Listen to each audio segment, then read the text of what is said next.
já fez essa relembrada, digamos assim, na aula 11 com relação à aula 6, e agora, na aula de fluxos migratórios, a gente tem que entender também que a urbanização e a industrialização, eles estão também intimamente ligados com os fluxos migratórios. A gente vai ver nessa aula, por exemplo, que conforme a industrialização vai acontecendo, ela vai gerando novos fluxos migratórios dentro do Brasil, isso no exemplo do Brasil, por exemplo. E a urbanização também, né? Mas isso a gente vai ver logo adiante. Mas é só para vocês relembrarem que também as outras aulas, principalmente a aula passada, vão ser muito importantes para os conteúdos dessa aula. É importante lembrar que está sempre tudo conectado, né? Sim. Não é... Todos os problemas que nós temos, todas as temáticas que são abordadas, é levado em consideração a forma como ela é abordada nos principais vestibulares e todo o principal conteúdo, né?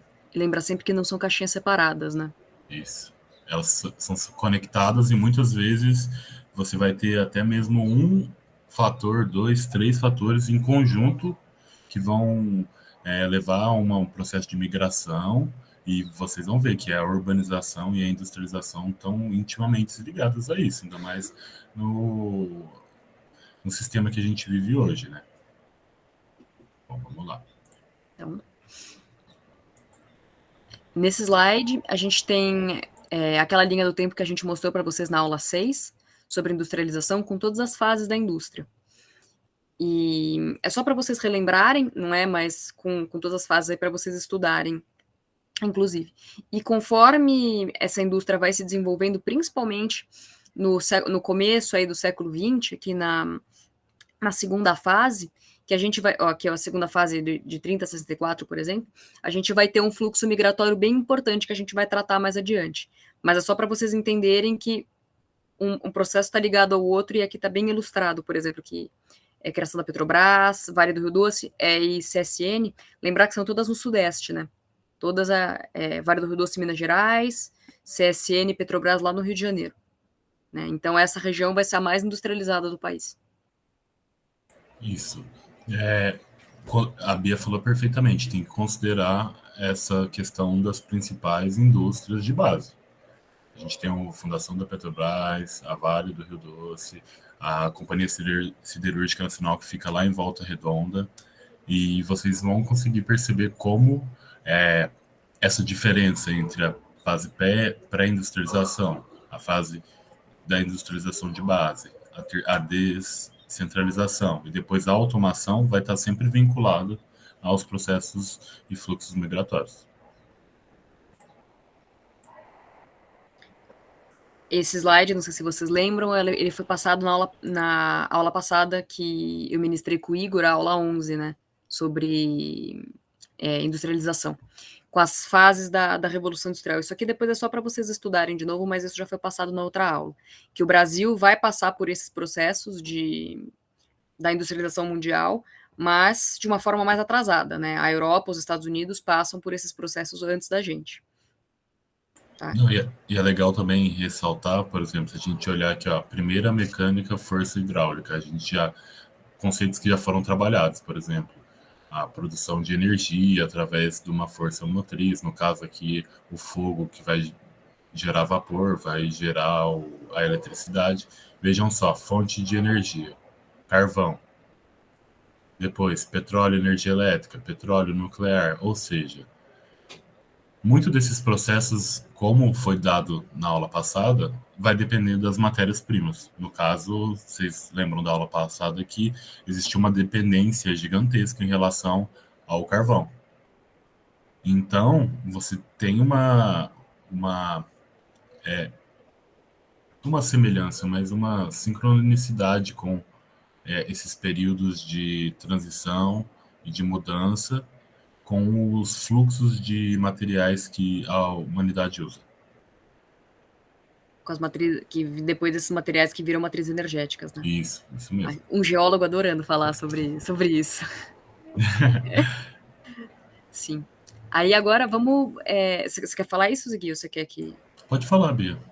Então, aí vocês já devem ter ouvido a palavra migração, né? E só para saber se vocês estão antenados com o que está acontecendo, vocês ouviram falar da questão do Afeganistão, né? que está tendo uma série de conflitos ali, sim, está passando no jornal direto, né? Que uma série de conflitos envolvendo o Talibã, a ocupação dos Estados Unidos, enfim, isso não entra ao caso agora, mas que está gerando uma onda muito grande de refugiados. Vocês já devem ter, com certeza vocês já ouviram essa palavra, né? E só que antes da gente falar de refugiados, vamos primeiro ver o que significa migração, tá? Porque às vezes a gente trata como migração como se fosse tudo uma coisa só, né? Mas não, migração é diferente de imigração e emigração, tá? A migração é o deslocamento populacional entre as unidades administrativas, município, estado ou país. Então, por exemplo, se o seu pai é lá do Paraná e ele se mudou para São Paulo, ele é um migrante, entendeu? Porque é entre as unidades administrativas dentro de um país, por exemplo, dentro do Brasil, do Paraná para São Paulo. Tá? A imigração é o movimento de chegada em outro país. Ou seja, se eu, Bia, saio daqui e vou para a França, na França eu sou uma imigrante, entendeu? É o meu movimento de chegada. Na França, eu imigrei do Brasil para a França. Na França eu sou uma imigrante brasileira, tá? E a emigração é como se fosse o caminho inverso, né? É o movimento de saída de um país. Eu, Bia, saí daqui do Brasil e fui para a França. Para o Brasil, eu sou uma emigrante. Eu emigrei do Brasil e estou imigrando na França. Eu sei que é um pouco confuso, mas deu para entender?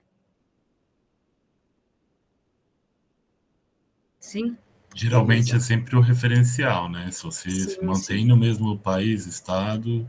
É interessante lembrar também que a migração ela ocorre na natureza, não só na forma que a gente vai ver dos homens aqui, dos humanos, da nossa espécie.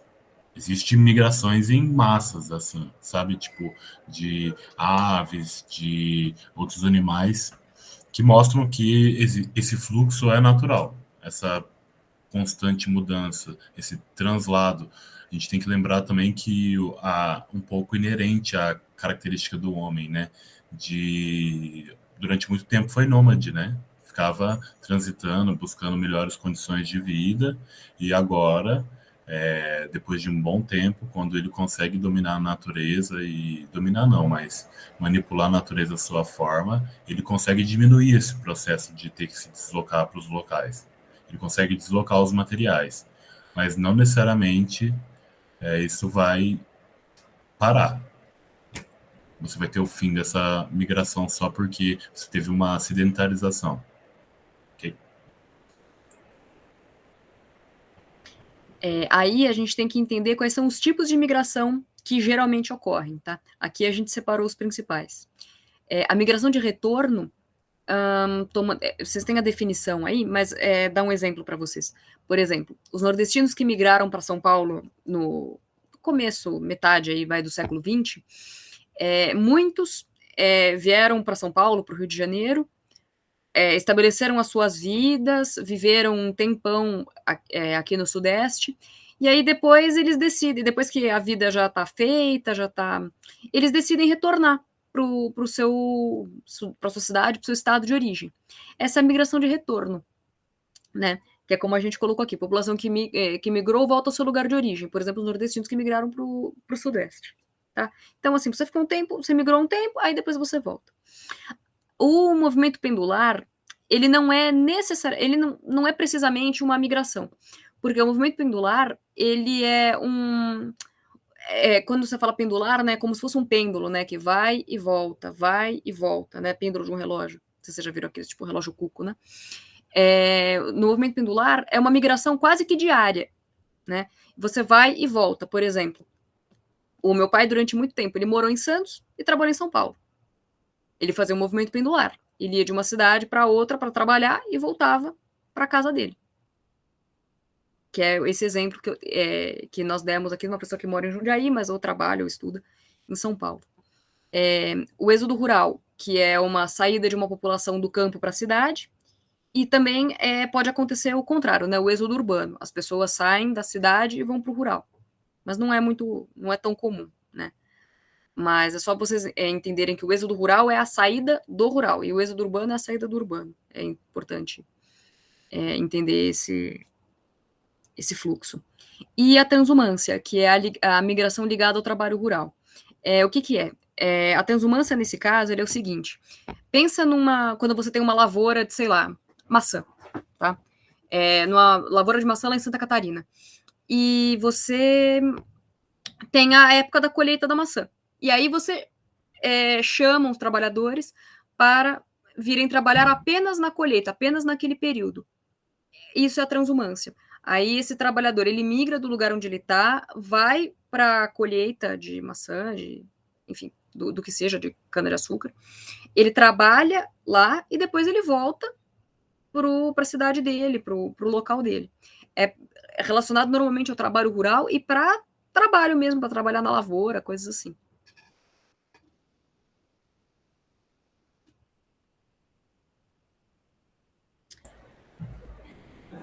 Vai falar, Ziggy? Pode falar.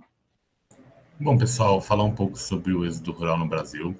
Principalmente, a gente tem que entender que esse é um processo que vai se dar, basicamente, se intensificar na década de 40 e 50. A gente vai ter uma concentração fundiária, a gente vai ter uma industrialização também. Essa industrialização vai fazer com que as pessoas saiam do campo, vão para cidades que geralmente aparentam ter melhores condições de vida, de higiene, de saneamento, e essa busca por melhores condições de vida, né? Só que não necessariamente isso vai ocorrer. Você tem aquele processo que é um indivíduo que sai do meio agrícola, do meio rural, e ele tem o conhecimento dele voltado para a área agrícola. Ele vai para a cidade, ele se vê deslocado, porque muitas vezes não tem estudo, muitas vezes ele não tem as condições necessárias, por mais que ele esteja buscando essas condições, ele não tem, ok? E mais alguma ponderação, Bia? Eu acho que é importante a gente falar também, essa questão da concentração fundiária faz com que os trabalhadores, como eles não têm terra, eles têm que trabalhar na terra dos outros, né? E, consequentemente, eles acabam ganhando mal, né? Fazendo com que as condições de vida deles sejam bem ruins, tendo uma baixa remuneração, né? E nas cidades, normalmente, pelo menos nesse período, você conseguia melhores condições de trabalho, melhores salários, né? E, consequentemente, melhores condições de vida, né? Porque a gente normalmente costuma associar a urbanização a melhoras nas condições de vida.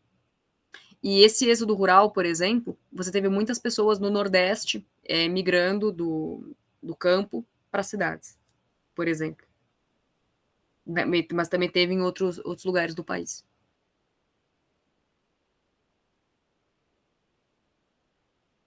Aqui, eu não sei se está um pouco, esses gráficos estão um pouco pequenos, mas foram os melhores que nós encontramos.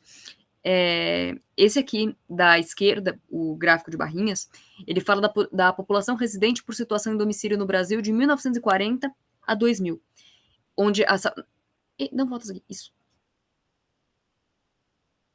Eu vou dar um zoom aqui só para eles verem melhor, perdão.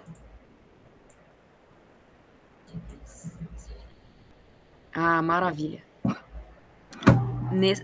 Nesse gráfico, isso que está com o cinza mais escuro é a população urbana e o cinza mais claro é a população rural. E aí a gente pode ver que, deem uma olhada aqui no 1940, por exemplo, você tem 12,9% de população rural não, peraí, abaixa um pouquinho isso aqui, o escurinho é urbano, né? Isso, você tem 12,9% de população urbana e 28,3% de população rural. Aí, na década seguinte, você já tem um aumento grande aí da população urbana e um aumento pequenininho, né, da população rural. Aí, ficou parecido, aí, em 1960, 31 para 38.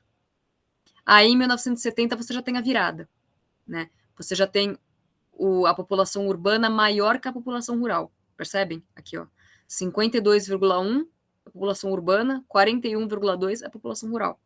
Você já tem essa virada. Então, a partir desse momento, a população brasileira passou a ser mais urbana que rural, né? Portanto, mais pessoas vivendo no meio urbano do que no campo.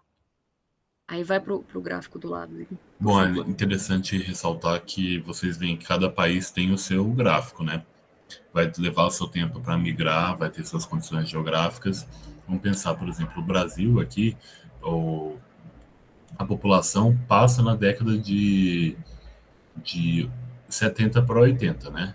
Urbano-rural. Gente, por exemplo, a China só passou em 2013 para a população majoritariamente urbana. Agora a gente vai ver o outro gráfico aqui. Esse gráfico é muito interessante, né? A linha contínua é de população urbana e essa linha tracejadinha é da população rural.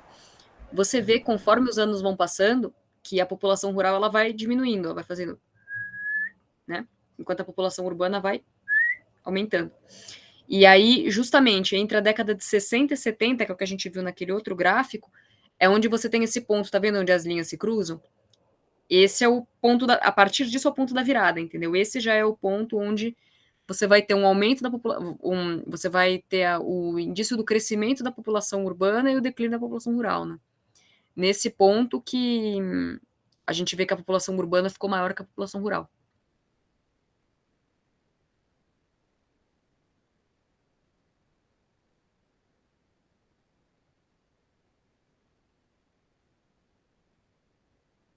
Mas aí eu acho que vocês devem se perguntar, né? O que faz uma pessoa migrar, né? O que faz uma pessoa sair do lugar onde ela tá, né?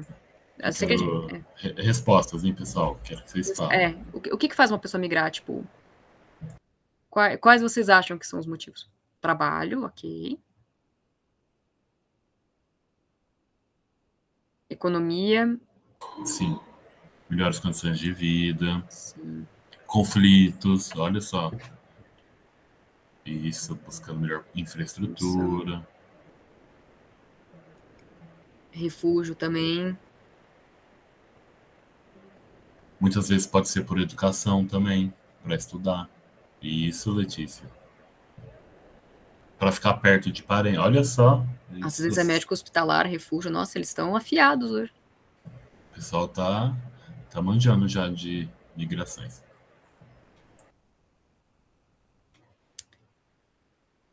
Nesse esquema que a gente fez, a gente mostra uma coisa muito interessante quando você fala de migração. Você sempre tem uma área de repulsão e uma área de atração, né? O porquê que você sai de um país e por que você vai para outro, entendeu? Como se fossem dois polos opostos, por isso o menos e o mais, né?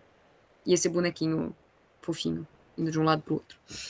Então, por exemplo, numa área de repulsão, você pode ter guerras, problemas ambientais, perseguição, miséria, fome, né? Que é o que vocês falaram, as pessoas vão para áreas de atração porque lá tem trabalho, lá tem educação, melhores condições, né, de vida, entendeu? Então, você tem pontos negativos, uma área que faz com que as pessoas saiam e uma área que faz com que as pessoas cheguem.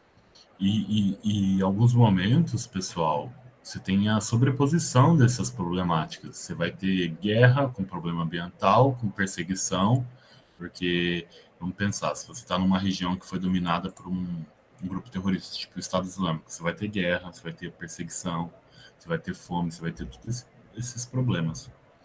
E aí vai ocorrer essa migração para uma área de maior atração. Desloca do negativo positivo aqui, ó, a pessoinha com a mudancinha. Essa pessoa aparentemente está conseguindo levar alguma coisa. Tem muita gente que não consegue. Ó, a Maria Clara fez uma pergunta muito legal aqui, ó. Tem um tempo para mim ser considerado imigrante ou se eu for fazer uma visita já sou considerado imigrante? Não, se você for fazer uma visita, você é considerado turista. Isso, né? Isso aí. Para você migrar, você tem que ter o intuito de viver naquele país, né? De trocar um pelo outro, entende? É passar a residir lá. Residir, isso. Uma coisa aqui que o Michael também perguntou, os problemas ambientais se encaixariam em Brumadinho e Mariana? Excelente, sim, se encaixam, porque você acha que pessoas não foram deslocadas? Claro que foi.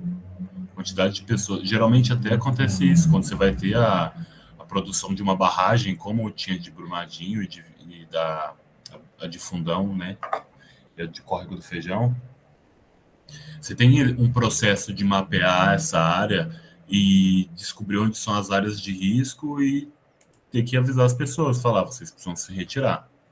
No caso, você pode passar isso ambientais de países para países. Por exemplo, em Bangladesh, Chove muito, é o delta do rio Ganges, né? O Brahmaputra.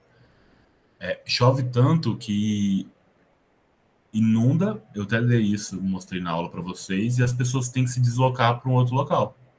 Eles vão passar para a Índia, só que a Índia é brigada, porque com Bangladesh. Porque a quantidade de pessoa que tem na Índia, Bangladesh também tem pessoa pra caramba.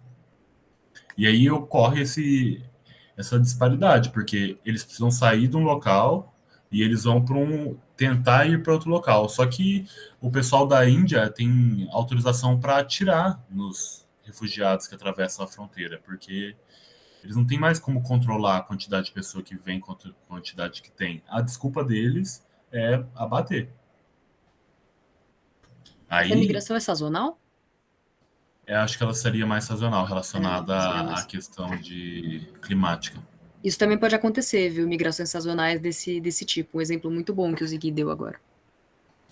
E aí a gente vai para essas áreas de mais atração, né? Que vocês falaram, qualidade de vida, aí tudo aquilo, né? Que a gente acredita que o meio urbanizado vai trazer. Mas a gente tem muito essa questão de achar que só porque é um meio urbano, talvez ele tenha melhores condições, como na verdade às vezes isso não ocorre, né?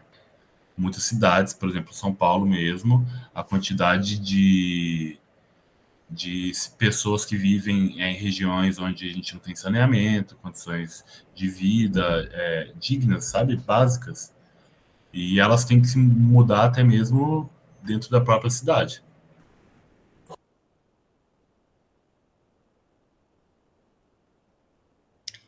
E como a gente já tinha dito no começo da aula, né, da questão dos refugiados, qual a diferença, né, entre um e outro? Pelo amor de Deus, eles são conceitos diferentes. E tá aqui, ó.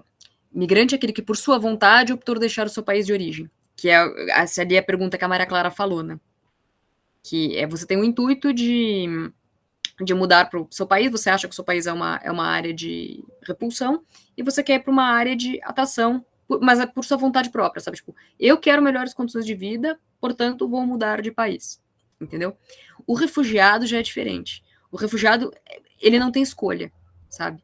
Ele se vê forçado a sair do seu país por algum risco que ele esteja correndo, seja de morte, perseguição, seja por guerra, seja por miséria, intolerância, problemas ambientais, como o Ziggy falou. Por exemplo, no caso do Afeganistão, quem sai do Afeganistão nesse momento é refugiado, porque eles estão saindo por algum risco que eles estejam correndo, entendeu? E eles não necessariamente queriam deixar o Afeganistão, eles estão deixando porque se eles não deixarem, eles morrem, entendeu? E legal também, legal não, né? Mas ressaltar a questão da intolerância, né? Sim. Que formas essas intolerâncias elas ocorrem? Pode ser desde a prática religiosa até a orientação sexual, que eles perseguem em determinados países, até tem leis que fazem com que você tenha uma migração de pessoas, né? Uma migração, em alguns casos, refugiados, né? Referente, por exemplo, a problemas de intolerância, como esses dois. Bom, eu trouxe esse gráficozinho aqui para vocês. Ele está em inglês, mas ele vai falar a quantidade de pessoas afetadas por desastres e conflitos. Olha aqui, se vocês prestarem atenção, esse aqui são o total de pessoas em 2020. Foram 40,5 milhões de pessoas. Tiveram que ser realocadas, tiveram que achar um outro local. Olha aqui, os principais motivos por trás dessa mudança, vejam só, em azul, são os desastres aqui, ó, geofísicos, tipo terremotos, vulcanismo, mas olha, com uma intensidade um pouco menor. Olha só a diferença aqui. Olha os problemas relacionados a clima, weather. Olha só, enchente, temperaturas elevadas, deslizamentos, incêndios, floods seriam inundações, storms, tempestades, ciclones. Olha só a quantidade de eventos que a gente pode ter e a quantidade de pessoas que se deslocam. Nesses totais, a gente vai ter os por conflitos e violências, que aí vão desde violência criminal, violência política, perseguição política, né? Isso a gente esqueceu de ressaltar. A gente Também. tem também conflitos armados, não é mesmo? Beleza, era só para vocês terem uma noção dessa divisão e desses eixos que permeiam esses deslocamentos em 2020. Aí uma imagem de refugiados que estão migrando. Você tem... De onde é essa foto mesmo, Bia? Eu acho que era Butão, Bangladesh, por ali. Acho que é mais próximo de Bangladesh, então. Era por aí. Olha lá, pessoal. Você vai, igual eu falei, você vai com o que você tem na mão? Deixa eu ver aqui, peraí. Olha lá, o baldinho, uma sacola. Eles têm que atravessar extensas jornadas a pé. Eles deslocam vários quilômetros. Já aconteceu isso. Isso é ressaltado num documentário chamado Sal da Terra. Excelente documentário do Sebastião Salgado. E ele mostra algumas migrações, não só a questão das migrações dos refugiados, mas de um cenário também voltado para a questão do comportamento inteiro do planeta, sabe? É muito legal. Que vai envolver todo o meio ambiente e essas questões questões políticas e que envolve esses outros países, né? Ziggy, desculpa, eu acabei de ver aqui. É de Myanmar. Myanmar. Myanmar É Myanmar. Intolerância religiosa. A gente vai ter mais uns gráficozinhos sobre isso. Aqui. Esse aqui, se eu não me engano, é no Mediterrâneo, né? Acredito que sim. Bom, aquelas balsas que chegam na Europa, né, lotada de pessoas, muitas vezes algumas nem conseguem atravessar, nem sobrevivem, acabam morrendo. É muito complicado, porque essas pessoas, elas geralmente precisam de uma quantidade gigantesca de dinheiro para atravessar, elas passam por cada tipo de situação, desde ser assaltado, violência sexual, todo tipo de problemática que vocês podem pensar. Ainda mais você ter que atravessar um corpo da água, né? Desse tamanho. E geralmente eles pagam caro por essa travessia também, o dinheiro que muitas vezes eles não têm, né? E não é nem garantido que você vai conseguir, né? E dependendo do país, você é acolhido ou você fica na ilegalidade. Depende muito. É necessário com que os países tenham uma política de recebimento de refugiados e de imigrantes, porque é uma realidade. A Flora fez uma pergunta aqui. Esses refugiados do Afeganistão estão indo para qual país? Eles vão para todos os países que estão ali na volta. No caso, o Afeganistão, ele está perto ali ele está na Ásia. Então, você pode ir para o Butão, você pode ir para Bangladesh, Paquistão, muitos estão indo também. Paquistão, para a Índia, para a China. E alguns estão solicitando também refúgio em países da Europa. O Brasil, possivelmente, o Brasil já foi anunciado que vai receber também uma leva de imigrantes afegãos também. O Bolsonaro, ele ofereceu asilo para os juízes e pessoas de bem, de cristãos, eu tenho uma pergunta sobre, tipo, a Coreia do Norte, né? Que ela é mais rígida, assim, não é? As pessoas que saem de lá, elas são refugiadas? Ou são outro nome? Eu acho que podem ser considerados pela ótica ocidental como refugiadas, né? Porque se elas estão querendo sair é porque elas estão sofrendo algum tipo de perseguição, alguma coisa, né? Isso. Sim, porque tem aquilo de atravessar o rio, né, e tudo mais que tem lá, e tipo, tem várias pessoas que tentam e são mortas e tal. Isso acontece, infelizmente, não só na Coreia, entre as Coreias, né? Ocorre nos Estados Unidos, na fronteira, ocorre no Brasil, ocorre em vários países. Eu acho que o exemplo mais famoso talvez seja da fronteira dos Estados Unidos, né? Que é bizarro. Teve até muitos anos atrás, aqui eles são novinhos, né? Mas teve aquela novela que que a América. a América, né? Que a novela passava da menina atravessando para os Estados Unidos e tal. A Sol, é uma coisa interessante lembrar como existem as políticas públicas voltadas ou não para essa política de refugiados, né? O Trump, ele colocava literalmente crianças em celas, sabe? Afastado do pai, da mãe, e devolvia o pai.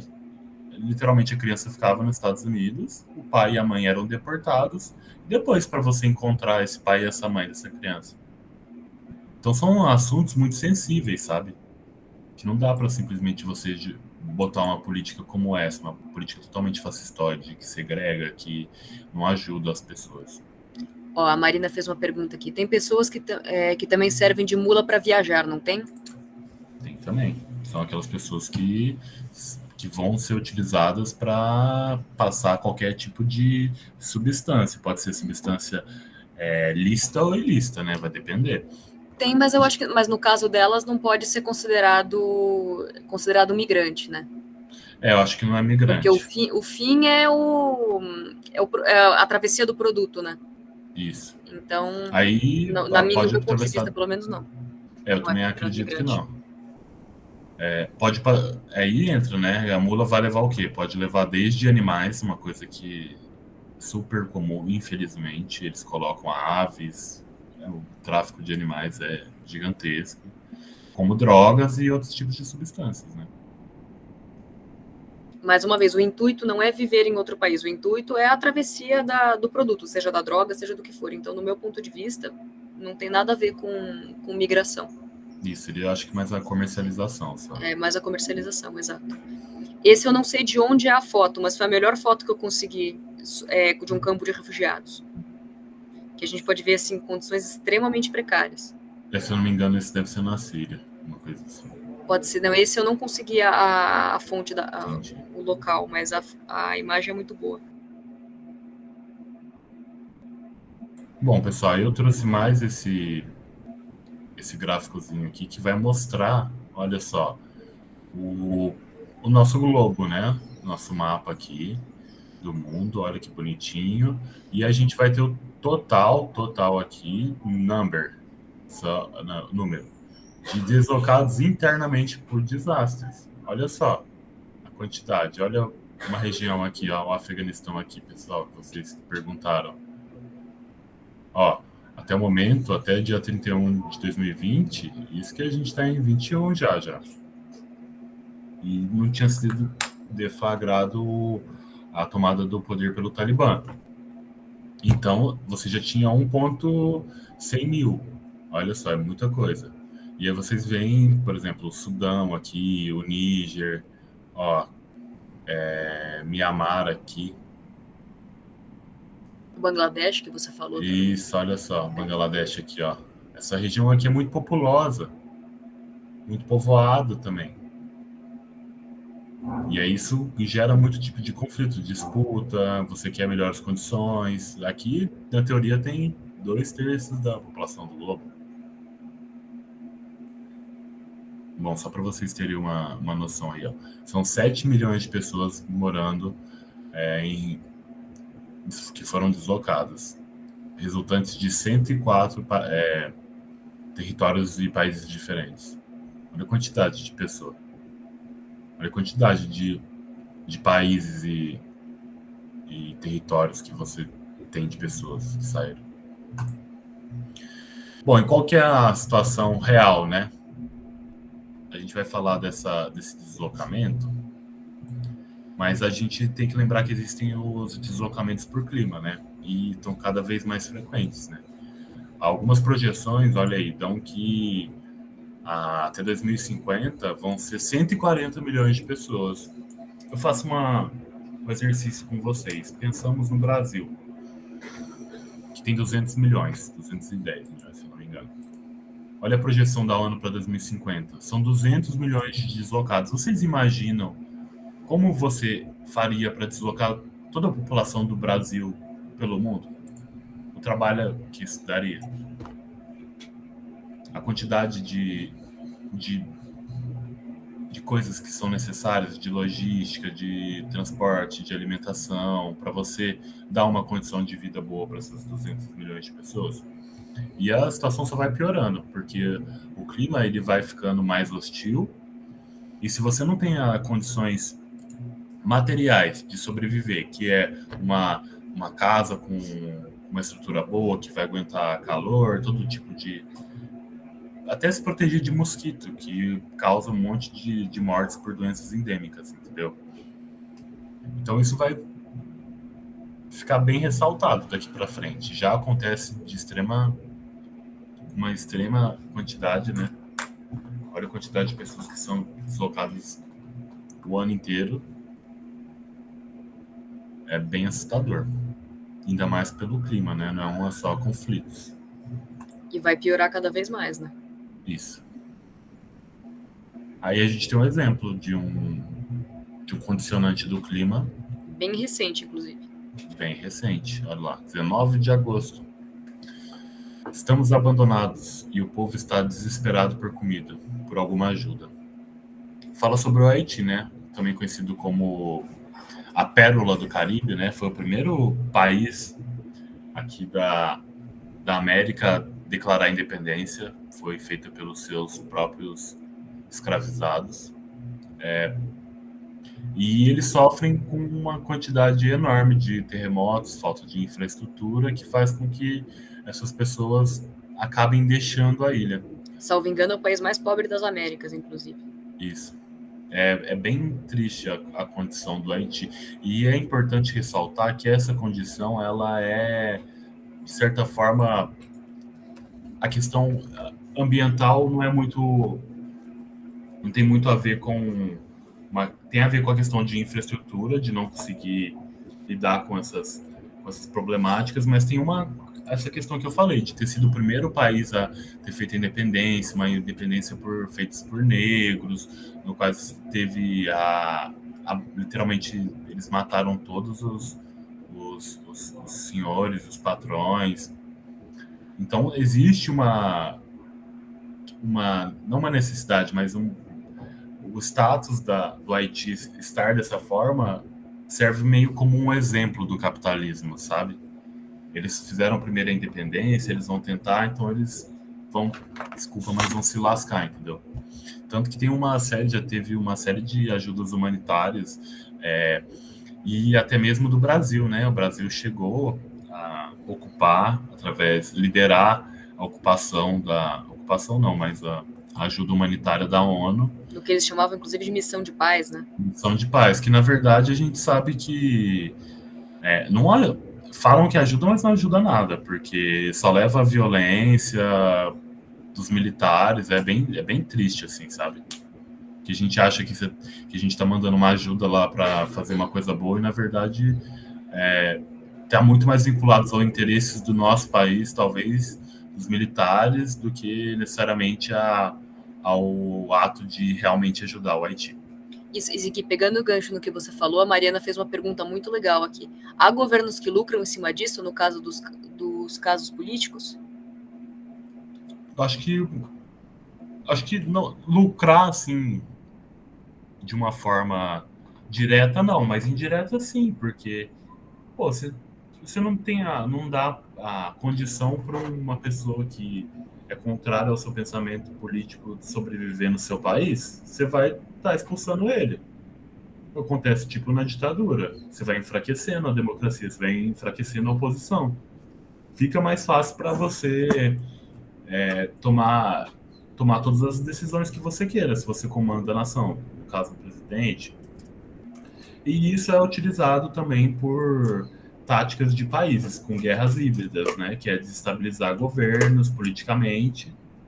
E aí sim eu acho que existe um interesse por trás de um país que tem uma relação de colônia com alguns outros países, né, de metrópole e colônia, e você ter esse lucro, né? O país que recebe ganha porque vai ser uma situação de pagar imposto, né? Sim, mas eu acho o seguinte, nisso aí que você falou também, eu acho que você tem governos que ganham com esse tipo de desastre, porque, por exemplo, os países precisam ser reconstruídos. Isso. E geralmente eles vão ser financiados por outros países ou por grandes empresas. Sempre tem alguém que ganha com isso. Na verdade, você foi perfeita, né? Você me lembrou agora o caso do 2003, do Meio Iraque. plano Marshall, né? Isso, o plano Marshall também, que é literalmente a gente vai. Você tá quebrado? Você teve guerra? Então tudo bem. Vou lá, vou te emprestar dinheiro, você me paga, você se desenvolve, eu vou te dar tecnologia, mas na verdade você só fica refém, porque aquela tecnologia que ela é transplantada não necessariamente ela vai integralmente e dependendo da tecnologia também faz muito mal pro país, não é? Sim. Depende, né? Mas em 2003 a gente teve o caso dessa construção do Iraque, que ele estava acabado, e o George W. Bush procurou o Lula para falar, ó, Lula, você tem que meio que incentivar e apoiar a invasão do Iraque. E o Lula não apoiou isso, tanto que a maioria das empresas brasileiras não pôde ajudar na reconstrução do Iraque. Então tem interesse, sim. Acho que a Bia foi precisa.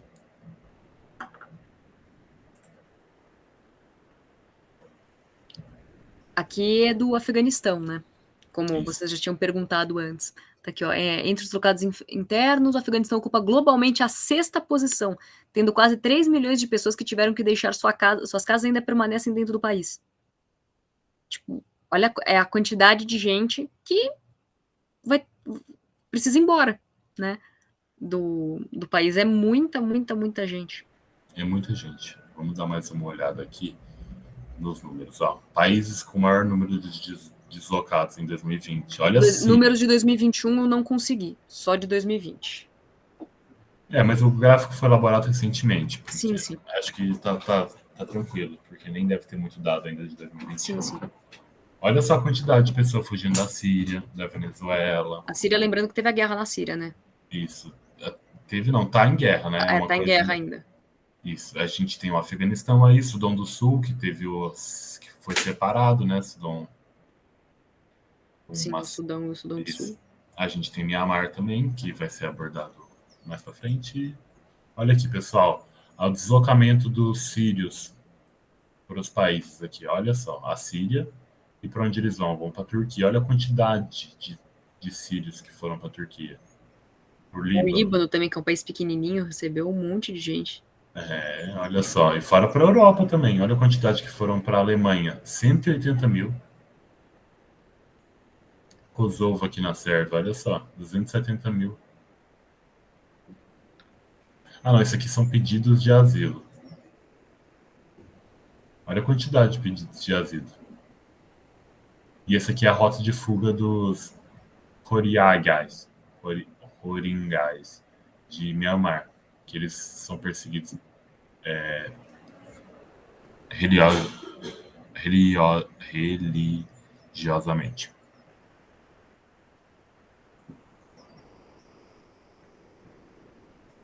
Boa. Esse é o número de pessoas que precisam deixar a terra natal, recorde, olha só, que precisaram.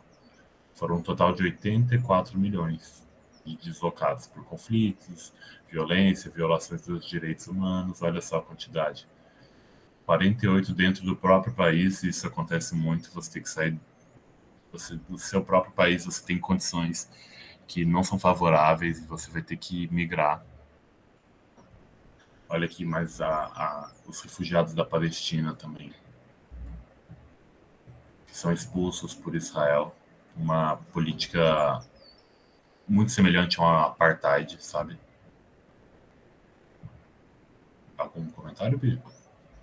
Não, eu acho interessante a gente ver da Venezuela, né? Isso.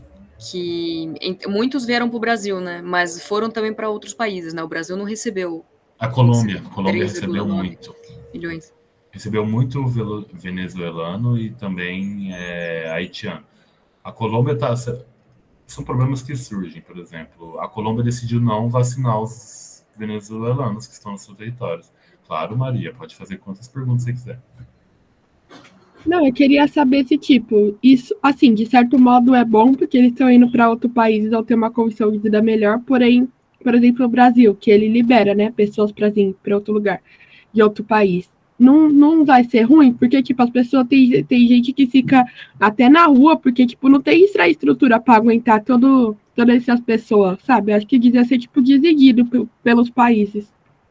Isso, é isso aí. Tinha que ser dividido, tinha que ter uma política bem definida mundialmente para você conseguir realocar todas as pessoas que estão saindo. E, olha, infelizmente, elas preferem fazer essa migração, quase morrer na travessia, do que estar do que nesses ficar. locais, porque é, Eu acho que só um ponto nisso que você falou, Maria Clara. Você falou assim, você muda para o outro país para ter uma qualidade de vida melhor, né? Mas a gente tem que entender que nem sempre isso se concretiza, né? Porque às vezes você sai do seu país e, assim, tem mais um monte de gente na mesma situação que você, ou você não se adapta, ou as condições que você imaginava do país não dão certo para você. Nem sempre você muda de país e a sua vida melhora. e fora que você passa por xenofobia também, várias coisas. Tem aquele ponto também de tipo, a pessoa não tem muito o que fazer, ou ela vai passar por isso, ou ela vai morrer. E aí ela muitas vezes tem, olha, casos de haitianos que vieram para o Brasil que são engenheiros, têm faculdade e acabam em empregos periféricos por conta de xenofobia. A Laura queria falar alguma coisa, fica à vontade, meu anjo. Oi, gente. Vou dar uma intrometida aqui na aula rapidinho, só para falar uma coisa sobre essa pergunta da Maria Clara, né? Que é sobre a situação dos refugiados em condição de moradores de rua. E o Ziggy respondeu, né, que para a gente não ter esse tipo de problema, era necessário a gente ter uma política melhor para distribuir os refugiados para cada país. Isso é uma coisa necessária para que aconteça, mas eu acho que tem outro fator muito importante, que é um ponto ainda mais na raiz do problema, é que a partir do momento em que esse refugiado ele entra no país, se torna dever do Estado, do governo daquele país, de garantir para ele as condições básicas de vida, de garantir um lugar para morar, alguma coisa para comer, para garantir roupa de frio, esse tipo de coisa. Então, a gente tem que entender que o problema, tipo, a responsabilidade é muito mais do Estado de acolher aquela pessoa do que do refugiado de ter que vir ou de mandar ele para um outro lugar. Vale a pena ressaltar aqui, só mais uma vez, que o refúgio ele é um direito humano. Então, está lá na Carta dos Direitos Humanos, na Declaração Universal e também na Declaração das Nações Unidas, de que se uma pessoa pede refúgio, é obrigatório que você dê esse refúgio. E não basta você simplesmente deixar o refugiado entrar no seu país e deixar ele morando na rua. Você tem que dar para ele as condições básicas de vida. A gente tem também uma problemática muito grande, que é sobre os campos de refugiados, né? Que muitas vezes os refugiados eles entram e ficam morando nesses campos, e esses campos não têm as melhores condições de vida, sabe? Às vezes eles são insalubres, às vezes tem criminalidade, uma série de problemas. E aí a gente tem várias ONGs, setores da ONU, que se dedicam a justamente resolver os problemas desses campos de refugiados para garantir o direito dos direitos humanos das pessoas que são obrigadas a migrar. E é isso. Excelente, Laura pontuou tudo e mais um pouco. Eu queria fazer uma outra pontuação também sobre isso, que é essa questão de... Vamos pensar alguns países europeus que oferecem casa, dinheiro, auxílio para pessoas que querem ter filho. Você tem literalmente uma quantidade gigantesca de pessoas que estão aptas a ocupar locais no seu país. Você acha que falta emprego?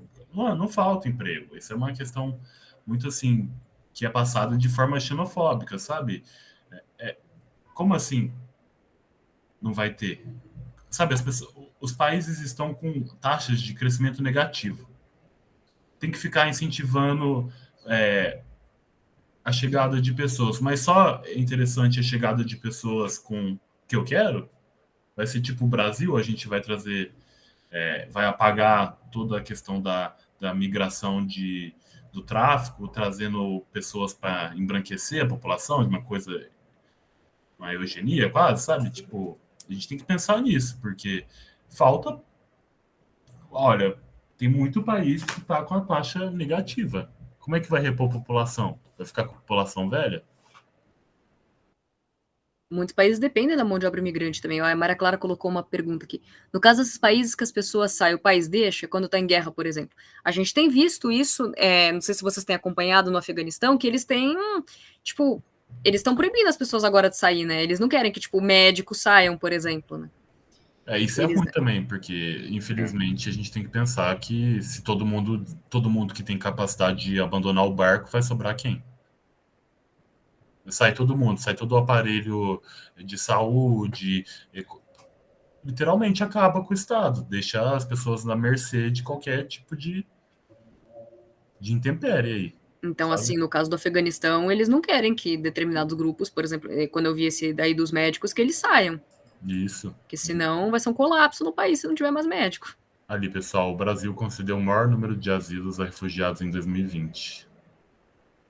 Ó, aumentou bastante. O México também deu bastante. Bom, pessoal, tem um probleminha que eu acho que a nossa aula já passou o horário, né? Mas acho que já acabou também. Tem mais pouca coisa também. Isso. Aqui, ó. Imigração e refúgio no Brasil, as principais nacionalidades de 2012 a 2018, ó, haitianos, bolivianos, venezuelanos, colombianos, argentinos, chineses, portugueses e peruanos. E as principais nacionalidades de 2018, ó, venezuelanos chegando. No caso, foi para impedir a saída dos americanos, mas colocaram bombas no aeroporto do Afeganistão para impedir a saída. Isso, é verdade, eles fizeram isso, eles ameaçaram. Olha aí, pessoal. Esses aqui são mais os dados só para vocês terem uma noção. Olha aqui a origem e destino dos principais, dos que migraram no Brasil. Olha, da Bolívia, para onde foram, para o Sudeste, ó, Estados Unidos. Esse gráfico é muito bonito. Ele é bonitinho, né? Ele é meio confuso, né? Mas assim... mas ele é muito bonito. Ele é uma gracinha. Olha só, pessoal. A maioria do pessoal indo para o Sudeste, né? Então, procurando essas melhores condições. E o Centro-Oeste até, que tem bastante, ó. Sul Sim. Também. Bom, aí a gente vai ter os movimentos migratórios no Brasil. E a gente tem alguns motivos principais que levaram a essas migrações internas, né? Algumas delas são as desigualdades regionais que ocorrem, pode ser desde desigualdades econômicas, de estruturais, de naturais, ciclos econômicos, porque querendo ou não, a gente muitas vezes depende de commodities e essas commodities elas vão ter um ciclo de exploração que vai depender muito da disponibilidade da fonte daquele material e que é explorado como base da economia, né? E no Brasil, principalmente a questão da industrialização do Sudeste, no século XX, que vai atrair Sim. uma cacetada de pessoa.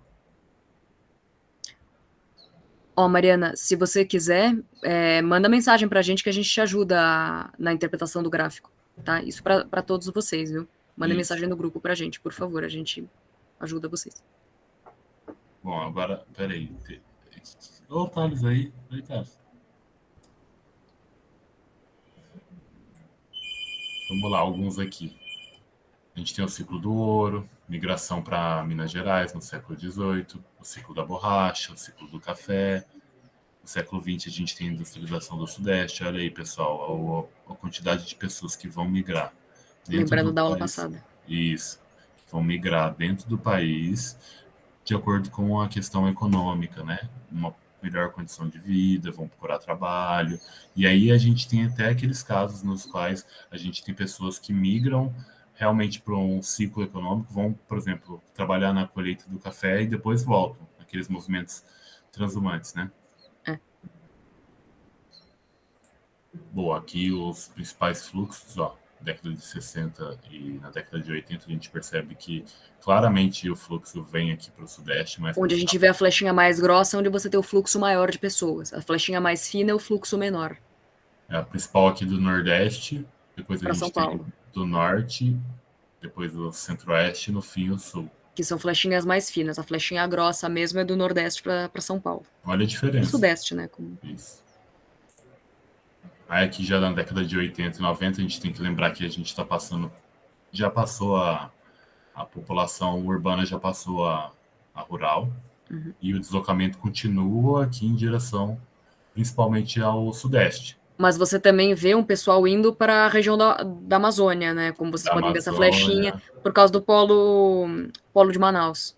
Isso, não só isso também, a gente tem que Não. ver com o avanço sobre o Cerrado, né? Ao centro-oeste ali, pessoal Também. indo ali para Goiás, toda essa região. Brasília também, né? Isso, Brasília. Brasília.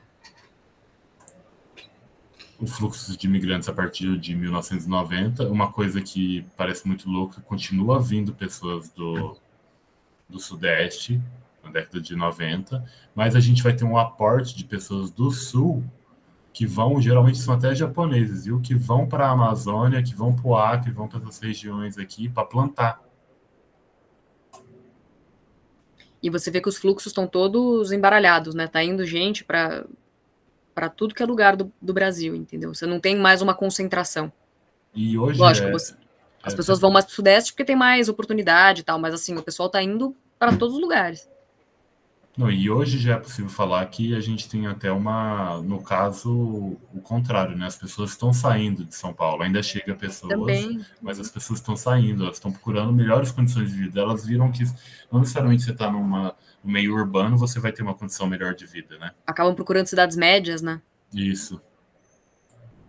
E aqui uma diquinha de leitura para vocês. Eu que sou a louca dos quadrinhos, eu li essa trilogia esse ano e eu gostei demais. Trata de um refugiado sírio que se viu obrigado a sair da Síria e a jornada dele da Síria até a França.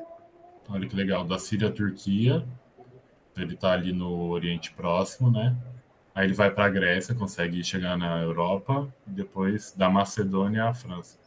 Bem legal, eu vou ler, viu, Bia? Obrigadão. Obrigada a pessoal, vocês. acho que essa foi a nossa aula, desculpa aí ter avançado o tempo. Qualquer dúvida, vocês podem mandar mensagem para a gente.